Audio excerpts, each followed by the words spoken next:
Olá, bem-vindos à Igreja no Mundo, o programa da Fundação AIS, ajuda à Igreja que sofre aqui na sua televisão. Eu sou o Paulo Aido e é sempre um privilégio saber que posso contar com a sua companhia aí desse lado durante os próximos 50 minutos. Comigo está a Catarina Martins de Betancourt, a diretora da Fundação AIS em Portugal, que nos vai comentar os principais temas que estão a marcar a atualidade. Olá, Catarina. Olá, Paulo, e olá também a todos os nossos telespetadores.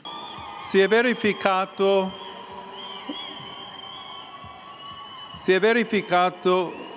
un terribile massacro in cui circa 200 persone sono state uccise con estrema crudeltà, la maggior parte delle quali erano sfollati interni, ospitati dalla missione cattolica locale. O Papa está a denunciar o massacre que ocorreu na sexta e sábado, dias 13 e 14 de junho, no estado de Benue, na Nigéria.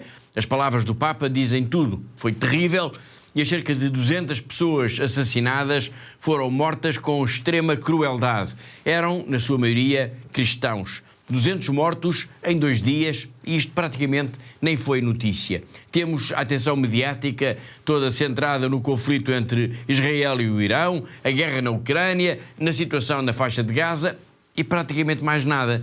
No entanto, infelizmente, é raro o dia em que não nos sobressaltamos aqui na Fundação AIS com notícias terríveis de ataques, de violência contra os cristãos. É preciso denunciar isto ao mundo e é o que procuramos fazer aqui, Catarina, todas as semanas. É isso mesmo, Paulo. De facto, um dos objetivos aqui do nosso programa, aqui na televisão, é exatamente esse, não é? Denunciarmos o que se passa no mundo, denunciarmos o que se passa em tantos países relativamente às comunidades cristãs que são atacadas, muitas vezes de uma forma brutal, incrivelmente brutal, como aconteceu agora neste caso da Nigéria que o Paulo falava. Portanto, é preciso nós denunciarmos tudo isso, Paulo, e é preciso também mobilizarmos, quem nos está a ver lá em casa, neste caso, mobilizar todos os telespectadores, todas as pessoas de boa vontade para que possam ajudar então estes cristãos que são vítimas desta violência, muitas vezes sofrendo num absoluto silêncio, Paulo. O massacre que o Papa Leão XIV denunciou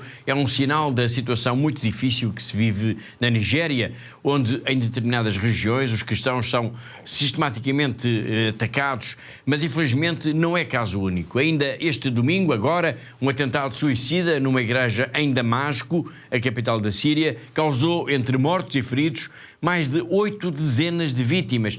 Foi um ataque do grupo extremista Estado Islâmico. Sim, Paulo, o atentado foi neste domingo, não é? Ainda não há muitas informações precisas sobre exatamente o que é que aconteceu, mas sabe, segundo as informações do próprio governo sírio, que foi um terrorista então do Estado Islâmico que entrou aos tiros na Igreja Ortodoxa Grega de Santo Elias, no bairro de Douala, em Damasco, e que depois então se fez explodir, porque ele trazia consigo um colete, não é? Um cinto de explosivos, portanto provocando, como o Paulo acabou de dizer, mais de 80 feridos e mortos.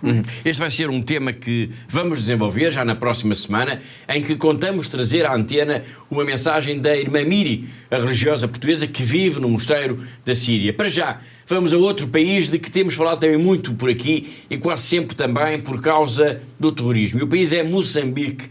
E hoje vamos falar de Moçambique para dar conta de que no domingo, dia 8, foi assaltada a casa das Irmãs Mercedárias do Santíssimo Sacramento, em Pemba.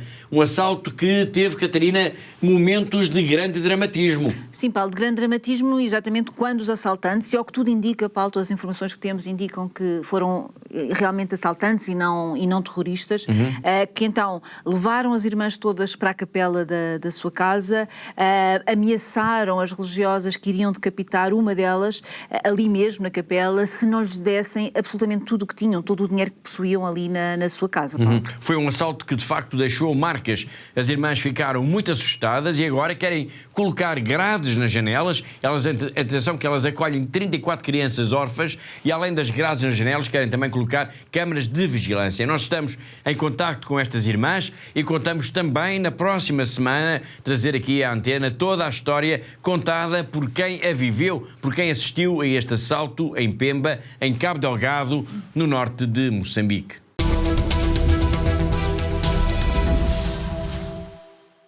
E de Moçambique vamos agora para um outro país onde a perseguição aos cristãos é também muito preocupante nos dias que correm. Estou a falar do Paquistão. E vamos falar do Paquistão porque foi publicado agora, recentemente, um relatório de um sacerdote franciscano em que se aborda a situação das raparigas e jovens mulheres vítimas de violação, rapto e casamento forçado. E podemos dizer, de alguma forma, Catarina, que isto representa estas situações quase que uma epidemia no Paquistão. Sim, Paulo, podemos dizer sem dúvida que se trata de facto de uma epidemia. Portanto, na verdade, é uma epidemia silenciosa. Isto porque também aqui reina de facto um silêncio sobre todas estas questões que envolvem, que são, apesar de serem de extrema gravidade, do que tudo isto representa, Paulo, na verdade estamos a falar, sem sombra de dúvidas, de um claro abuso dos direitos humanos no Paquistão. Mas mesmo assim, tem prevalecido sempre o silêncio. Sim, tem prevalecido aquilo a que nós na Fundação, Paulo, chamamos muitas vezes deste silêncio cúmplice, não é?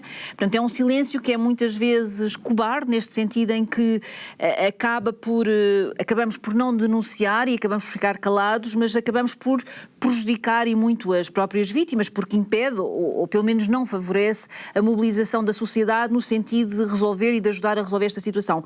E o que se passa, de facto, no Paquistão, neste caso em concreto, Paulo, é de extrema gravidade, sem dúvida alguma. Muito bem, vamos então falar disto. Vamos falar do relatório do padre franciscano Lazar Aslam. Ele descreve a situação de raparigas e de jovens mulheres que são vítimas, como eu disse há pouco, de violação, de rapto e casamento forçado no Paquistão. Que tipos de casos são principalmente abordados neste documento? Bom, Paulo, este relatório aborda casos concretos, portanto, são descritas histórias reais, não é? De abusos de raparigas e de mulheres, de jovens mulheres cristãs paquistanesas. Por exemplo, Paulo, temos o caso da Samia, que tinha apenas 17 anos de idade, quando então, a 14 de fevereiro deste ano, 2025, ia para o seu trabalho como empregada de limpeza num edifício em Lahore e simplesmente desapareceu. A sua mãe, à noite, uma vez que não a conseguiu contactar, por ela não ter atendido o telefone, a sua mãe foi então procurá-la e acabou por encontrá-la morta.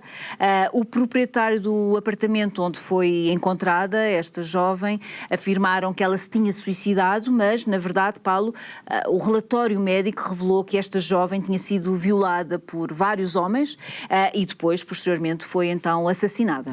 E que outros casos são revelados ou, no fundo, são denunciados neste relatório? Bom, são vários casos, Paulo. Por exemplo, posso contar aqui mais uma história aos nossos telespectadores, a história de Shifa, que é uma rapariga cristã de apenas 14 anos de idade, que foi também raptada, foi convertida à força ao Islão e foi forçada também a casar com um homem de 48 anos de idade, que mais tarde acabou por se divorciar dela e acabou por entregá-la ao raptor original, portanto, o qual neste momento é suspeito de a forçar a prostituir-se. E neste caso, por exemplo, neste caso concreto, a família não fez nada para, no fundo, para a libertar desta verdadeira escravatura sexual em que ela se encontra? Bom, Paulo, as famílias no Paquistão, obviamente, todas estas jovens que são raptadas e que desaparecem, obviamente, todas elas fazem um esforço e procuram fazer todos os esforços para as libertar e para as trazer de novo para casa. Mas a verdade é que isto não é fácil, nem sempre é fácil.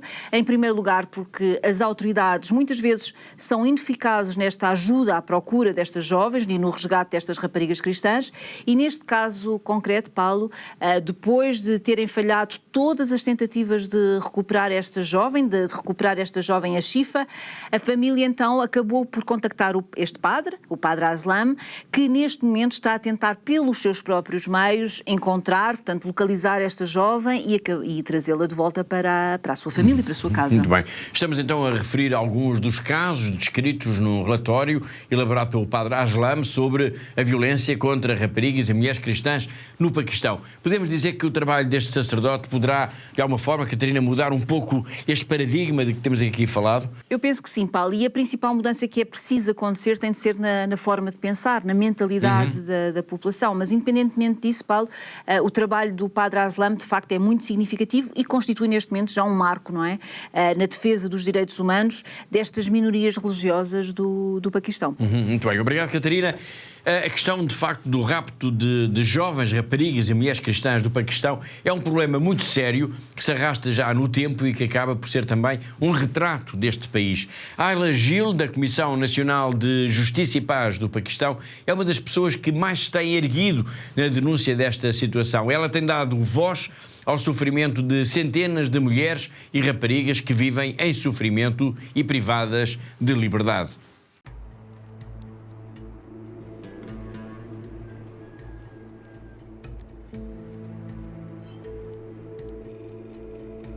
The first and foremost issue is forced religious conversion of minority women. Forced conversion means changing someone's religion without his or her will. It's very common and it's alarming here in Pakistan. Since last 10 years, there is an increase 20 to 30% every year. A woman from minority community, she is less empowered, marginalized. She don't have equal access to education and opportunities. Therefore, she is an easy target. A recent case, there was a girl. She belongs to district of Shekhupura. One day, she didn't come back from the school. She is 13 years old and no one knows where she is. And police is not cooperative at all. ਮਸਲਾ ਜੀ ਬੱਚੀ ਸਕੂਲ ਗਈ ਹੈ ਤੇ ਉੱਥੋਂ ਸਕੂਲੋਂ ਗਾਇਬ ਹੋ ਗਈ। ਅਸੀਂ ਸਾਨੂੰ ਪਤਾ ਲੱਗਿਆ ਤੇ ਅਸੀਂ ਨਾ ਪਤਾ ਕਰਨ ਲੱਗ ਪਏ ਤੇ ਟੀਚਰ ਨੇ ਨਾ ਸਾਨੂੰ ਇਹ ਦੱਸਿਆ ਕਿ ਮਦਰਸੇ ਵਿੱਚ ਗਈ ਹੈ ਬੱਚੀ, ਉਹਨੇ ਜਾ ਕੇ ਇਸਲਾਮ ਕਬੂਲ ਕਰ ਲਿਆ, ਉੱਥੇ ਜਾ ਕੇ ਕਲਮਾ ਪੜ੍ਹਾ ਲਿਆ ਜੀ, ਇਸਲਾਮ ਕਬੂਲ ਹੋ ਗਿਆ ਤੇ ਉਹ ਫਿਰ ਅਸੀਂ ਕਾਰਵਾਈ ਕੀਤੀ ਤੇ ਕੋਈ ਵੀ ਨਹੀਂ ਹੁੰਦਾ ਤੇ ਅਮਲ ਹੋਇਆ।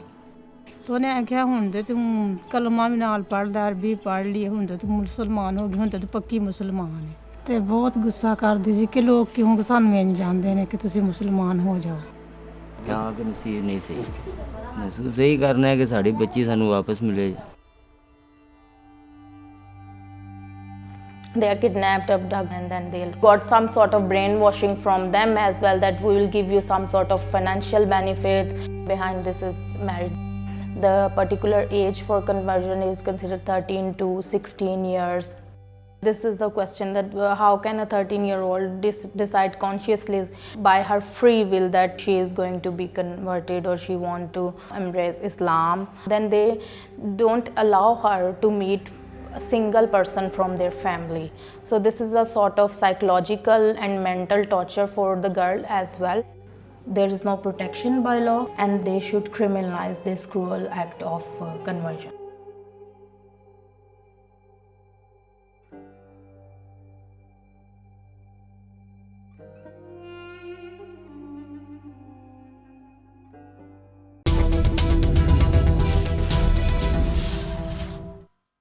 Na semana passada demos notícia aqui da morte no Sudão de um padre atingido por uma bala perdida num ataque de milícias na cidade de El Fasher no passado dia 13 de junho. O Papa Leão, entretanto, falou também deste caso, desta triste notícia. Já vamos escutar o Santo Padre, mas antes disso importa perceber um pouco melhor, Catarina, afinal, o que é que aconteceu? Bom, Paulo, o que aconteceu foi que então este padre, o padre Lucas Jomo, foi morto durante então um ataque das milícias paramilitares à cidade de El Fasher. É uma cidade que está sitiada já desde abril de 2023 e este sacerdote foi atingido, segundo o que todas as informações que fomos recolhendo indicam, Paulo, foi portanto, foi uma bala perdida que acabou por provocar este incidente que acabou com a morte deste sacerdote. Portanto, estamos a falar de um padre que era pároco de El Fasher, uma cidade no Sudão que está sitiada. Exatamente, Paulo, é isso mesmo. Portanto, é uma cidade que está sitiada já há 2 anos pelas forças de apoio rápido, são as milícias paramilitares do Sudão e que disputam o poder no Sudão ao exército governamental. Portanto, aquilo que nós sabemos, Paulo, aquilo que a Fundação AIS sabe até agora e que conseguiu apurar junto das fontes locais da Igreja, é que nos últimos meses, portanto, estes bombardeamentos, estes ataques destas milícias paramilitares têm-se intensificado e num destes ataques, portanto, agora no passado dia 13 de junho, houve então uma troca de tiros e houve uma bala perdida que acabou então com a vida deste sacerdote, Paulo. Ou seja, portanto, não foi, neste caso, um ato deliberado, mas sim uma morte acidental. Nós falámos disto aqui na semana passada, mas importa sublinhar também este ponto. O conflito armado no Sudão, de que estamos a falar, está na origem também da maior crise humanitária do planeta na atualidade. São, de facto, números gigantescos de pessoas já em necessidade. Sem dúvida, Paulo. Portanto, este conflito, calcula-se que durante este conflito já tenham morrido cerca de 150 mil pessoas e, portanto, esta guerra começou em abril de 2023, Paulo. Portanto, 150 mil pessoas que já perderam a vida e temos cerca de 14 milhões de pessoas deslocadas. 14 milhões? 14 milhões de pessoas deslocadas e refugiadas, ou seja, pessoas que estão a viver fora das suas zonas, de onde viviam habitualmente, as suas zonas de origem, mas ainda assim continuam a viver dentro do seu próprio país, noutra região do próprio país, ou então refugiaram-se e saíram para países na região. Muito bem, obrigado, Catarina. Vamos então escutar o Santo Padre, que falou também desta triste notícia da morte do padre Luca Jomo. Penso anche alla Repubblica del Sudan, da oltre 2 anni devastata dalla violenza. Mi è giunta la triste notizia della morte del reverendo Luke Jumu, parroco di El Fasher, vittima di un bombardamento. Mentre assicuro le mie preghiere per lui e per tutte le vittime, rinnovo l'appello ai combattenti affinché si fermino, proteggano i civili e intraprendano un dialogo per la pace.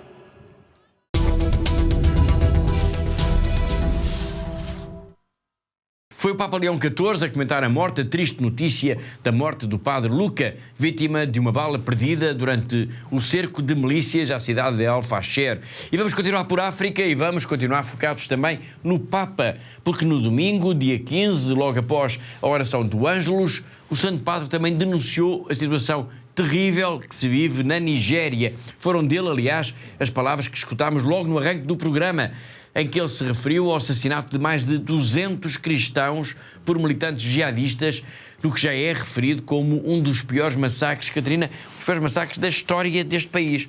Sim, de facto terá sido um dos piores massacres na Nigéria, com cerca de 200 pessoas que foram mortas e todos em circunstâncias, Paulo, verdadeiramente assustadoras e abomináveis. Isto porque há relatos de pessoas que foram queimadas vivas, outras que foram abatidas a tiro e outras que foram mutiladas à machadada. E como nós referimos logo no arranque do programa, este massacre ocorreu a 13 e 14 de junho, ou seja, há pouco mais de uma semana e meia, e praticamente não houve uma notícia sobre isto. O que diz muito também sobre o silêncio nos grandes meios de comunicação social sobre a violência contra os cristãos. Mas, afinal, Catarina, exatamente o que é que aconteceu? Bom, Paulo, então foi um massacre na noite de sexta-feira, dia 13, e que se prolongou para sábado, dia 14, em que os terroristas, e estamos a falar aqui, Paulo, de membros da etnia Fulani, portanto, que tiveram como alvo principal, então, as famílias que estavam deslocadas, portanto, incendiando os edifícios onde elas dormiam e esfaqueando todos aqueles que fugiam daquele terror. Portanto, as famílias encontravam-se, então, em edifícios que tinham sido adaptados para recolher, para alojar todas estas pessoas que precisavam deste alojamento temporário, na Praça do Mercado em Elavata, na área governamental de Guma, isto perto de Makur. Muito bem, é importante perceber melhor a autoria deste ataque. A Catarina acabou de referir que portanto, os autores foram os pastores nómadas Fulani, que de facto estão a ficar cada vez mais radicalizados. Sim, sem dúvida. E sobre isso, Paulo, não há sombras de dúvida. Portanto, há relatos vários mesmo de que quando estes militantes jihadistas Fulani invadiram o local, entravam e estavam aos gritos a dizer Allahu Akbar, portanto, Deus é grande, e depois então começaram com toda a carnificina, Paulo. Muito bem. As vítimas, aliás, eram famílias de deslocados, ou seja, eram pessoas que já estavam em fuga por causa da violência terrorista, de outros ataques, e que se encontravam agora ali numa zona que julgavam estar em segurança. Sim, Paulo, e isto está a ser cada vez mais frequente na Nigéria. Portanto, terá havido inoperância das autoridades, não é? Da polícia, que sistematicamente não consegue ou não quer fazer nada para fazer frente a estes homens armados que chegam. Neste caso, eram os pastores Fulani, mas no caso de serem também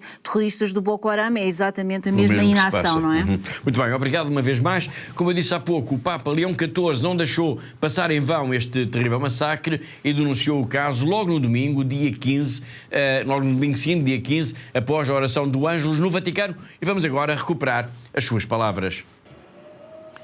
Nella notte tra il 13 e il 14 giugno, nella città di Yelewata, nell'area amministrativa locale di Guma, nello stato di Benue, in Nigeria, si è verificato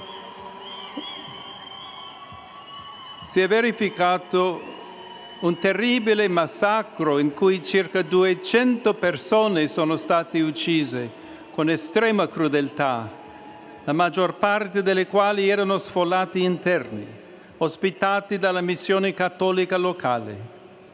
Prego affinché la sicurezza, la giustizia e la pace prevalgano in Nigeria, paese amato e così colpito da varie forme di violenza. E prego in modo particolare per le comunità cristiane rurali dello Stato di Benue, che incessantemente sono stati vittime della violenza.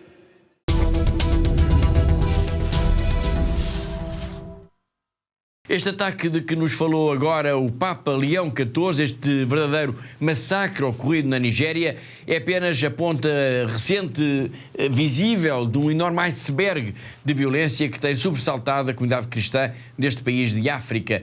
Ao longo dos últimos anos têm-se sucedido episódios de enorme gravidade. Recuemos agora um pouco no tempo, até o dia 17 de junho de 2017. Foi nesse dia que Michel Sabastine, casado, 4 filhos, um neto, viu chegar pela primeira vez alguns homens armados à sua aldeia, à sua comunidade. Um ataque que se repetiria um ano depois, só que nessa altura eram já muitos os homens armados, eram cerca de 500.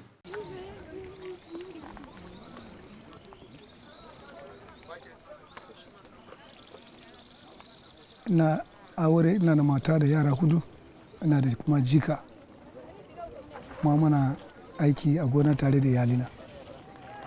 Shekara ta 2017, ran 17 ga wata na 7 shi ne aka fara kawo mana hari a wannan kauye.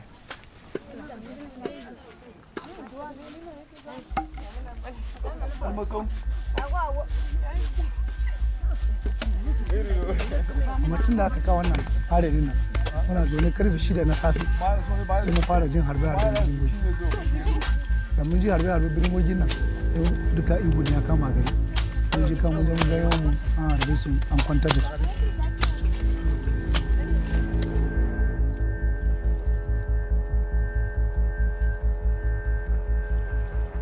Dalilin da yake ba mu wahala saboda yanayin hanyar babu kyau, kuma ba mu da network inda ko za a kira wani ko domin samun taimako, abinda yake ba mu wahala kenan.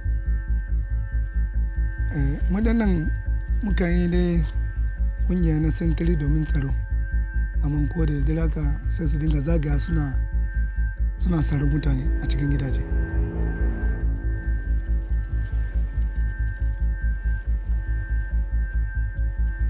Lokacin da sun zo wannan attack na 2019 a watan ran 8 ga watan 12 sun zo sun kusa da 500.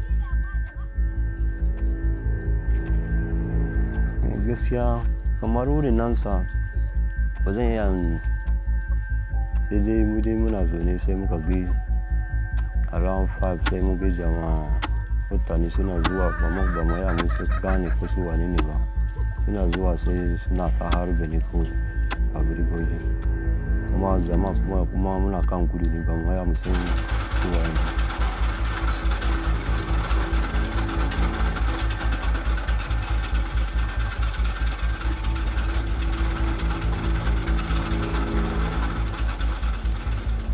Sun zo daga tanan ta yamma, sun zo kawai sun kewaye garin, akwai wanda suke kone gidaje, akwai wanda kuma suna bi suna ta harbe mun kawai sai mun gudu mun shiga daji, ba abin da muka doka komai don kowa ya fita ya bar gida.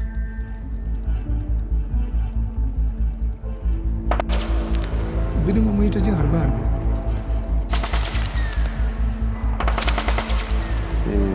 waɗanda aka kashe su ba su da rai sun kai kamar 30.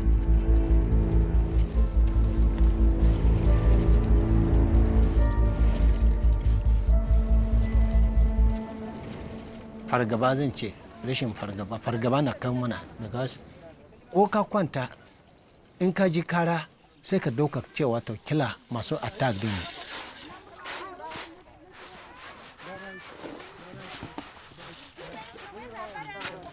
To a shekaran ya kai 3 kenan kuma saboda tsoro ya sa da na da girga na ji cimar hankali ba don saboda garin gidana yana baya cikin gari ba amma ba na koma wurin saboda dai tsoro ne da kawai.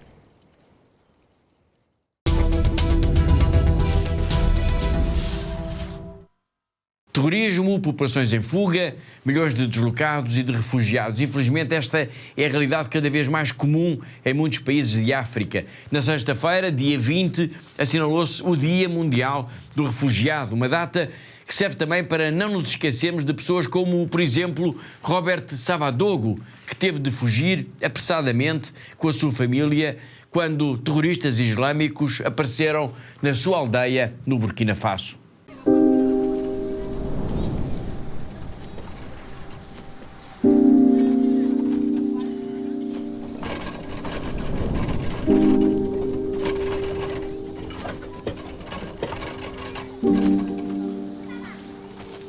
Mamla Robert Sawadro, tono wa ngaya tanso musor sa son wa nket parwasin. Ya yolo kala mba usulitera ne moteri lil yilo wa men apaka wa kaya la ka yemro to ne sipiara le bila.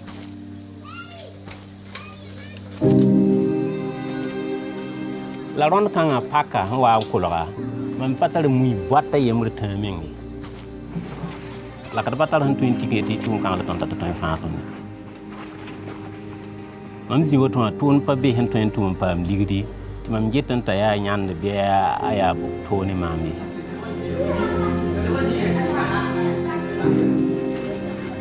timimti sande ran kausere ninga songra me wate ya boto la sampa am ti wen gan zamana bani ti tonton gon lebede parwa haram mo ne de vila haram mo et train to men pamandi la de gulo kwamba la de ton si de tebata ay somo ta police on yelamti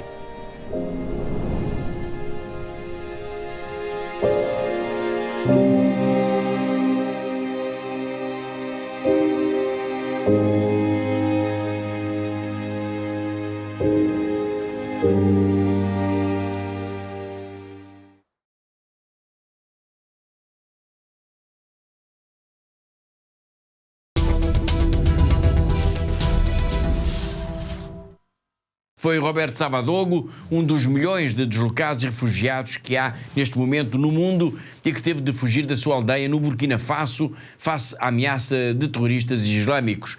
E deste país de África, vamos agora até terras da China, vamos até à Diocese de Macau, vamos ao encontro do nosso correspondente, o jornalista José Miguel Encarnação. Todas as semanas ele conta-nos sempre uma história ou dá-nos uma notícia relevante da vida da Igreja nesta região do globo. O Dicastério para a Cultura e Educação da Santa Sé aprovou há dias a constituição do Instituto Católico de Teologia de Macau. Este é o novo instituto que surge depois da Universidade de São José, já há vários anos que cursar os bacharelatos e licenciaturas e também mestrados e doutoramentos em Filosofia e Teologia. Também, para além da Universidade de São José e destas ofertas educativas, há o Seminário Redentoris Mater, também ele vocacionado para a formação de novos sacerdotes.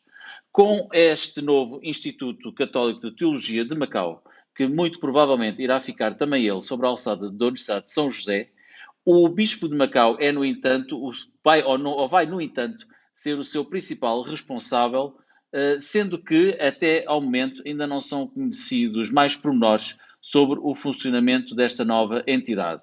Contudo, esta aprovação por parte da Santa Sé demonstra que cada vez mais o Vaticano confia nas instituições de Macau, nomeadamente da Diocese de Macau e também no seu bispo Dom Stephen Lee, que há muito tempo vem formando novos sacerdotes, sendo até mesmo um exemplo no que respeita à região da Ásia-Pacífico. assim este novo Instituto tenha os seus estatutos aprovados o mais depressa possível, uma vez que já estão esboçados, mas precisam de ser, no entanto, alimados para depois serem retificados, e que sejam, então, cada vez mais os jovens que com novas vocações venham a integrar a Diocese de Macau, sendo que também podem ser, claro está, também seminaristas que venham de ordens ou congregações religiosas.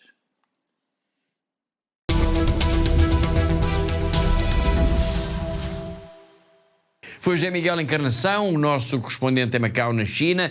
E assim chegamos ao fim da primeira parte do nosso programa. Na segunda parte nós vamos falar da Caminhada Solidária, que se realizou no Patriarcado de Lisboa. Foi uma iniciativa solidária em favor da paróquia de Gaza e que envolveu também a Fundação AIS. E vamos falar também do relatório e contas da AIS, ou seja, do que se fez ao longo do ano passado, e posso desde já adiantar que são números extraordinários. Temos, pois, muito para escutar e para ver daqui a pouco, depois de um breve intervalo. Até já!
We have very beautiful house because you support us.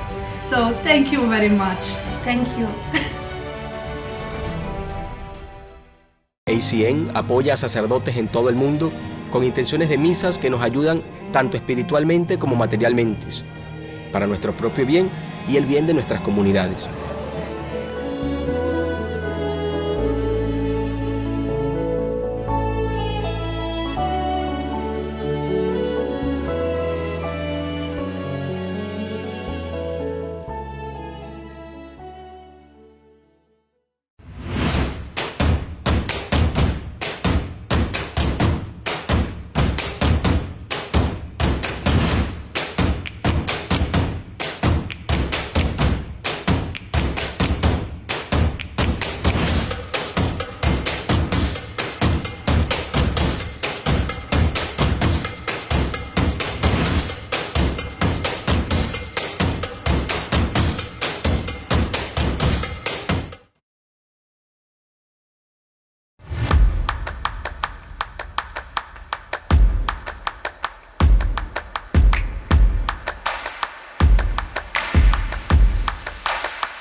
Thank you to all our benefactors. Continúen con esta linda misión de ayudando a la Iglesia en lugares tan sufrientes.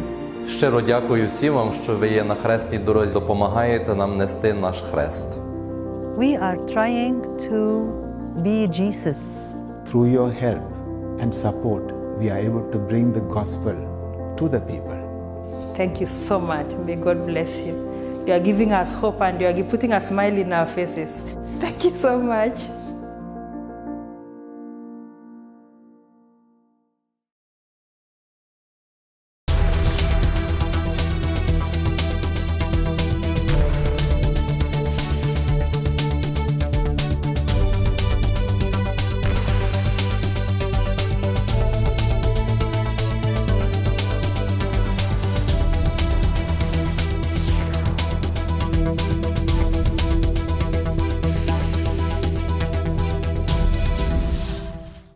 Em pleno século XXI existem pessoas comuns, pessoas como nós, mas que arriscam a vida pela sua fé. São autênticos heróis.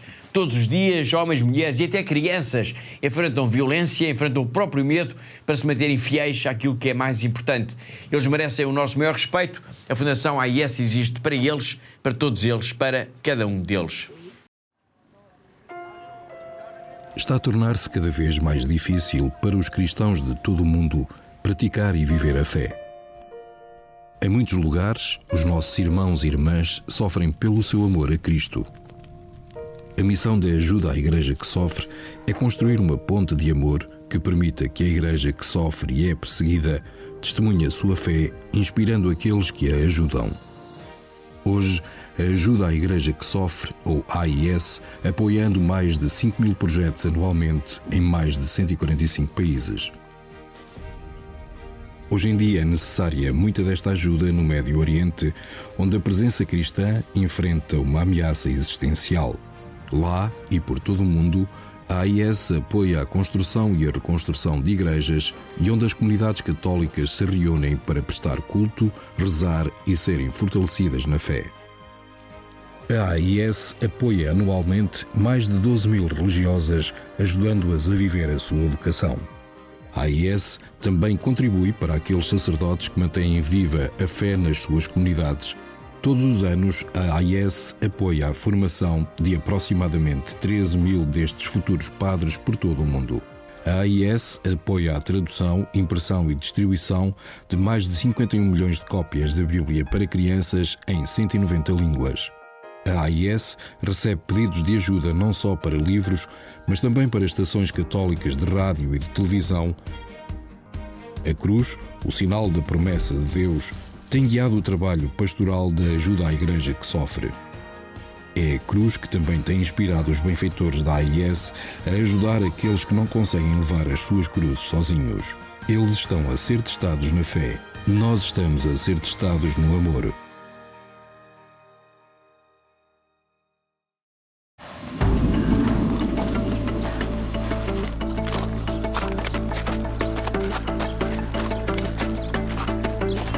ب 7 نيسان 2014 انقتل أبونا فرانس على إيد الجهاديين قبل ما يطلعوا من حمص بكم يوم.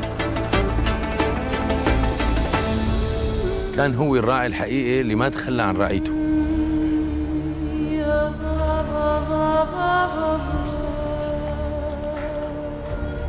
هو كان بالنسبة لنا أخ كبير ومعنا دائما، وكان بالنسبة له كل شخص لحاله هو شخص مهم.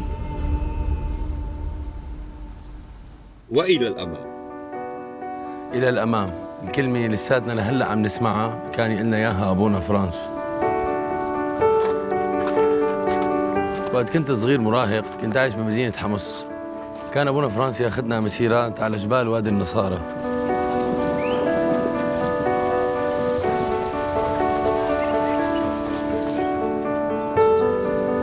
علمني أبونا فرانس افرح بإيماني، وكان دائما يحمسنا لنكمل طريقنا لنعمل حياة أفضل لإلنا وللي حوالينا.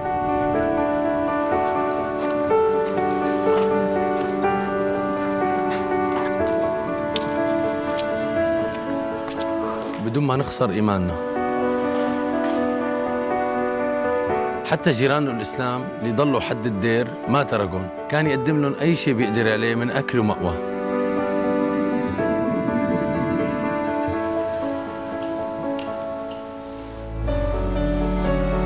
لما بلشت الأزمة بال2011 اجتني فرصة لسافر برات سوريا، وكنت رح سافر،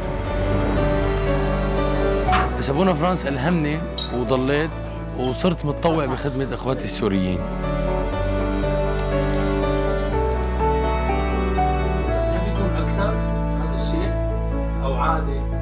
إلى الأمام، كلمة إلى الأمام صار لها معنى تاني بالنسبة لي. رجاء أبقوا مع المسيحيين بسوريا وساعدونا ليبقى الأمل والإيمان عايشين عند الناس اللي خسرت كل شيء، مشان يعرفوا إنه الله ما رح يتخلى عنهم مثل ما عمل أبونا فرانس.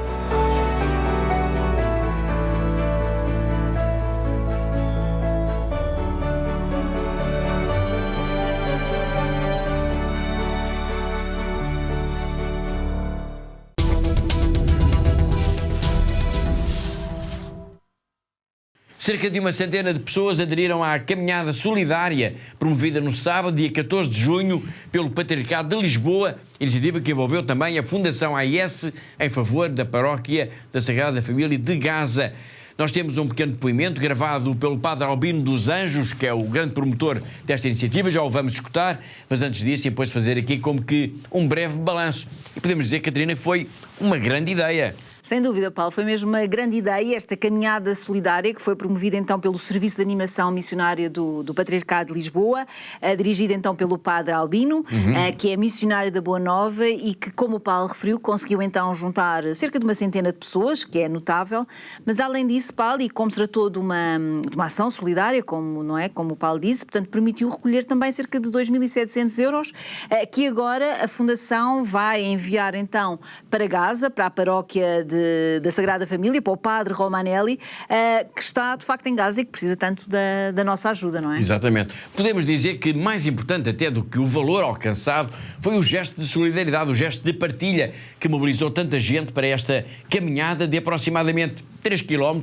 entre a capela do Hospital da Estefânia e a Sé Catedral em Lisboa. Exatamente, Paulo. De facto, o mais importante no fim disto tudo é de facto este gesto solidário, este haver pessoas que se juntaram, esta cerca de uma centena de pessoas que se juntaram, que se levantaram cedo. Exato, e que se reuniram para esta caminhada e fizeram então esta caminhada orante e ao mesmo tempo também solidária com esta comunidade cristã que vive dias terríveis em Gaza, na paróquia da Sagrada Família. E para nós, Paulo, enquanto Fundação AIS, foi também uma iniciativa muito positiva, muito significativa, porque nos ajuda também a mobilizar a sociedade portuguesa, para estes dramas humanitários que estão a acontecer um pouco por todo o lado e que já falámos aqui hoje no nosso programa de vários dramas que estão a acontecer, como por exemplo em Moçambique, na Nigéria, mas também no Sudão, no Burkina Faso, portanto, onde os cristãos passam por tantas dificuldades e por isso é tão importante estas iniciativas da sociedade, Paulo. Exatamente, ou seja, não podemos ficar indiferentes ao sofrimento de tantas pessoas em tantos países do mundo. É isso mesmo, Paulo, e é isso que nós fazemos, não é? Tudo o que nós pudermos fazer para minimizar este sofrimento é muito importante e sensibiliza-nos muito também esta iniciativa do Patriarcado de Lisboa, que tem incluído também a Fundação AIS, não é? Porque nós estamos de facto ao serviço da Igreja que sofre, ao serviço dos cristãos que sofrem no mundo e por isso todas estas ajudas que nós possamos dar para ajudar todas estas comunidades que vivem nestes países na sua sobrevivência do dia-a-dia é muito importante. E por isso é muito importante que estas parcerias aconteçam, que não só esta, e esperemos que no futuro também possam acontecer mais parcerias deste género, Paulo. E vão aparecer seguramente. Nós vamos então escutar agora a mensagem que o Padre Albino gravou para o nosso programa, isto em plena sede de Lisboa, junto à pia batismal, mesmo no fim desta caminhada solidária em favor dos cristãos de Gaza. É justamente aqui, nós terminamos justamente aqui a nossa caminhada hoje missionária na pia batismal, porque a pia batismal para nós tem um simbolismo enorme, onde nós nascemos como filhos de Deus e nascemos também com esta missão de anunciarmos Jesus Cristo a todas as pessoas, a toda a criatura. E esta caminhada missionária tem este valor ainda maior porque nós acrescentamos um sentido solidário para a paróquia de Gaza, onde está o Padre Romanelli, argentino, que tem feito um trabalho incrível com os poucos recursos que tem ao seu dispor.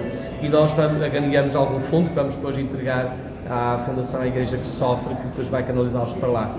Para nós é importante porque abre a nossa Diocese Patriarcal de Lisboa, neste ano jubilar da esperança, a ter estes pequenos gestos de luz, de esperança, partilhando essa esperança com quem menos tem.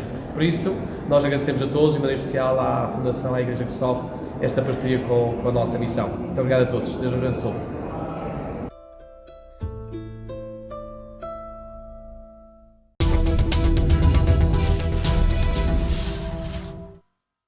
Continuando a falar em solidariedade, importa dizer que na semana passada foi divulgado, isto a nível internacional, o relatório das contas da Fundação AIS. E podemos dizer, Catarina, que são resultados extraordinários, não só a nível global, mas também aqui em Portugal. Sem dúvida, Paulo. De facto, as contas da Fundação AIS relativas ao ano de 2024 refletem toda esta generosidade dos nossos benfeitores aqui em Portugal, mas também em todo o mundo, como é óbvio, e que tem esta generosidade imensa sempre a favor desta comunidade cristã que sofre em tantas partes do mundo.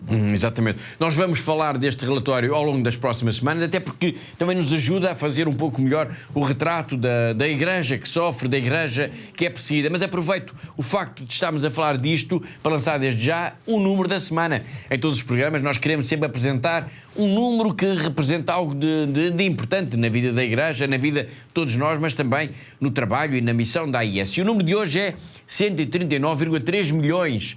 139,3 milhões de euros, que foi o valor recebido a nível global pela AIS ao longo do ano 2024. É isso mesmo, Paulo. Portanto, foram 139,3 milhões de euros que foram recolhidos ao longo do ano de 2024 e que ajudaram, sem dúvida, a minimizar o sofrimento de tantos cristãos em tantos lugares do mundo. E este apoio foi essencial para a sobrevivência destas mesmas comunidades, a sobrevivência do clero, dos padres, das religiosas, dos seminaristas e de toda a comunidade, sem dúvida. E esse valor todo, digamos, permitiu apoiar quantos projetos? Bom, Paulo, apoiámos, o ano passado conseguimos apoiar 5.335 projetos em 137 países, o que é extraordinário. E qual foi o país mais apoiado? Bom, Paulo, foi a Ucrânia, uma vez mais, a Ucrânia. Portanto, com 8,4 milhões de euros. Isto acontece pelo terceiro ano consecutivo. Depois tivemos o Líbano com 7,4 milhões de euros e depois a Índia com 6,7 milhões de euros. E há alguma razão para que a Ucrânia continue a ser, e pelo terceiro ano consecutivo, o país mais apoiado pela AIS? Bom, Paulo, eu acho que há uma explicação que parece evidente e que justifica, de facto, este ser o terceiro ano consecutivo que tem a maior ajuda. Portanto, a Ucrânia, como sabemos, é um país que está em guerra. Portanto, é um país onde falta tudo, onde as populações estão dispersas, onde as necessidades são muitas e onde a Igreja desempenha, sem dúvida, um trabalho essencial e fundamental. E, aliás, deixe-me dizer, Paulo, aqui que grande parte da nossa ajuda para a Ucrânia centrou-se mais concretamente no apoio às pessoas traumatizadas pelos efeitos da guerra. Mas, ao mesmo tempo, Paulo, para além disto, deste apoio às pessoas traumatizadas, continuamos a apoiar os padres, continuamos a apoiar as religiosas no apoio básico para a sua sobrevivência, para que eles possam continuar o seu trabalho pastoral e que possam também continuar a apoiar a comunidade. Continuamos a apoiar a formação de seminaristas, a dar apoio também ao nível dos meios de transporte e também, por exemplo, Paulo, coisas tão básicas como, por exemplo, geradores para aquecimento, porque é importante que os padres, que as irmãs, que os seminaristas não fiquem enregelados, não é, nos dias frios de inverno, e portanto é necessário ajudar também nesta parte do aquecimento das casas. Muito bem, já sabemos então qual foi o país mais apoiado e a nível regional, qual foi então, digamos assim, o continente que foi mais apoiado pelos projetos da Fundação AIS? Bom, Paulo, foi a África o continente que foi mais apoiado no ano de 2024 e os países que mais beneficiaram da nossa ajuda foi precisamente a Nigéria e o Burkina Faso, que curiosamente, Paulo, foram dois dos países que nós já falámos aqui hoje no nosso programa. É verdade, é verdade. O apoio à África é sinal também das enormes necessidades que se colocam à sobrevivência das comunidades cristãs, comunidades que estão a ser e cada vez mais ameaçadas por grupos terroristas. Exatamente, Paulo. Mas por um lado, a Igreja de África é uma igreja muito viva e que está a crescer muito rapidamente e é abençoada por vocações sacerdotais e por vocações também religiosas. Mas, ao mesmo tempo, a África sofre, não é? Porque é um continente que não é só uma pobreza profunda que o continente africano sofre, mas também, como o Paulo referiu, sofre cada vez mais deste terror terrorista, deste terror do jihadista, não é? Islâmico, que tem vindo, de facto, a crescer em inúmeros países de África. Muito bem, obrigado, Catarina. Como eu referi há pouco, nós vamos continuar a falar deste relatório, obviamente, nas próximas semanas, porque é uma forma também de percebermos um pouco melhor o trabalho e a missão e a própria amplitude da ação da Fundação AIS em todo o mundo. Mas temos também, obviamente, de falar um pouco como foi o ano de 2024 aqui em Portugal. E foi positivo. Foi muito positivo, Paulo, foi um ano extraordinário. Portanto, o valor que Portugal conseguiu angariar de fundos foi 3.940.000 euros, portanto é um valor fantástico e que foi um aumento face a 2023 de 4%. Portanto, é extraordinário e eu aproveito, Paulo, aqui esta oportunidade para agradecer a todos aqueles que estão lá em casa, também eles contribuíram, não é, para este valor extraordinário de donativos ao longo do ano e que neste momento nos estão a acompanhar. Portanto, o meu muito obrigada, porque sem a vossa ajuda, sem a ajuda dos nossos benfeitores, sem a ajuda de todos os nossos telespectadores, certamente não conseguiríamos, e de facto tem sido extraordinário ver esta generosidade de todos os nossos benfeitores e amigos que, apesar de também terem dificuldades, muitos deles serem pessoas também com dificuldades no seu dia-a-dia, pessoas muito humildes, com dificuldades diárias, mas mesmo assim não ficam indiferentes a estes nossos apelos, a estas campanhas, estes boletins, estas informações que vamos dando, e portanto são sempre extraordinários neste sentido de responder positivamente a todos estes apelos que nós vamos fazendo aqui. Por isso, Paulo, agradeço a todos, a quem está lá a casa, o nosso muito obrigada pela vossa generosidade. Muito bem, estamos então a falar nos resultados alcançados pela Fundação AIS no ano passado e em todo o mundo, resultados que, importa também dizer, foram auditados de forma muito rigorosa por uma entidade externa à própria organização. Mas o que é a Fundação AIS? Trabalha para quem? Com quem? E para quê? A resposta a tudo isto agora num trabalho multimédia que preparamos para si. A esperança é a luz que ilumina o caminho da Igreja e de cada cristão, a virtude daqueles que, perante as dificuldades, confiam na promessa de Deus e perseveram. Esta realidade faz eco no íntimo dos cristãos de todo o mundo que enfrentam a pobreza, a perseguição e os desafios crescentes. Para que a esperança dos nossos irmãos e irmãs em Cristo não seja posta em causa, somos chamados a ampliar a nossa ajuda. A Ajuda à Igreja que Sofre, ou AIS, é uma fundação pontifícia com a missão específica de construir pontes de amor e de apoio. Com 24 secretariados nacionais e cerca de 5.000 projetos por ano em mais de 130 países, trabalhamos incansavelmente para responder a necessidades urgentes e manifestar solidariedade para com aqueles que sofrem. A combinação de catástrofes inesperadas e conflitos armados em curso no Médio Oriente conduziu a uma crise humanitária devastadora. A AIS está presente, proporcionando ajuda essencial e esperança àqueles que lutam para manter a sua fé no meio do caos. A nossa ajuda inclui proporcionar abrigo, alimentos, medicamentos e apoio espiritual. Seguir o apelo de Cristo para amar o nosso próximo nos momentos de maior necessidade. Reconstruímos igrejas não apenas como edifícios, mas como templos espirituais onde as comunidades se podem reunir para rezar, celebrar e fortalecer a sua fé. Estes lugares sagrados são cruciais para manter vivo o espírito cristão. Apoiamos as religiosas contemplativas cujas orações são fonte de amor divino e nas áreas mais isoladas as religiosas ativas dão assistência espiritual e material aos carenciados. Também ajudamos os sacerdotes que, apesar de viverem na pobreza, mantêm a fé viva nas suas comunidades. Anualmente, 43.000 sacerdotes recebem estipêndios de missa graças aos nossos benfeitores e apoiamos a formação de aproximadamente 13.000 seminaristas, os futuros pilares da Igreja. Nos lugares onde os fiéis não conseguem chegar à Igreja, nós levamos a Igreja até eles. Proporcionamos meios de transporte para sacerdotes, religiosas e catequistas e chegamos ainda mais longe apoiando a publicação de livros religiosos. Atualmente, distribuímos, entre muitas outras publicações, mais de 51 milhões de exemplares da Bíblia para crianças em 190 línguas. Levamos o Evangelho aos lugares mais remotos. O nosso apoio estende-se também aos meios de comunicação social católicos, assegurando a difusão da mensagem de Cristo através da rádio, da televisão e de colaboradores formados. Uma parte vital da nossa missão é dar voz àqueles que sofrem em silêncio. Publicamos documentos como o Relatório da Liberdade Religiosa no Mundo e Perseguidos e Esquecidos, lançando luz sobre as injustiças e perseguições que os cristãos enfrentam a nível mundial. A cruz guia o nosso trabalho, unindo o amor de Deus ao amor pelos nossos irmãos e irmãs. Inspirados por este símbolo, os nossos benfeitores permitem-nos ajudar aqueles que não podem carregar a sua cruz sozinhos. Eles são testados na fé. Nós somos testados no amor.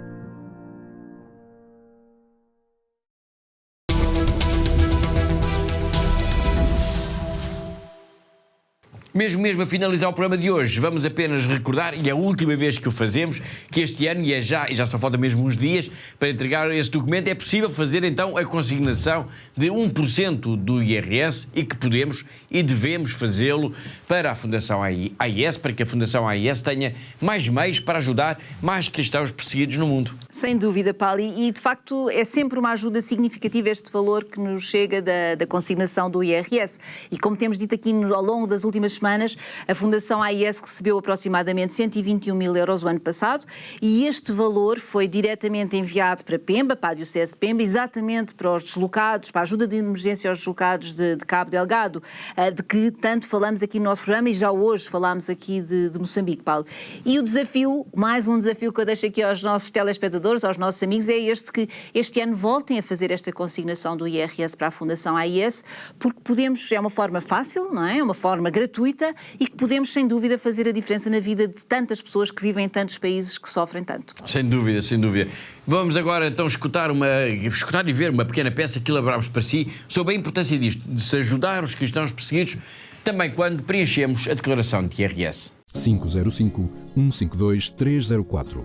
A sua declaração de IRS salva vidas. Vidas de cristãos perseguidos, homens, mulheres e crianças traumatizados pela guerra, pela brutalidade do terrorismo. Com a sua ajuda, no ano passado a Fundação AIS apoiou muitos dos deslocados de Cabo Delgado em Moçambique. Este ano, ao doar 1% do seu IRS, permite que a Fundação AIS duplique a sua ajuda. Onde há sofrimento e dor, também há sempre o consolo e a esperança de um padre, de uma irmã, de um catequista. Quando preencher a sua declaração, assine de cruz 505-152-304. 505-152-304. Lembre-se dos que sofrem. O mundo ignora-os. A Igreja acolhe-os. Ajuda a aliviar a cruz dos cristãos perseguidos.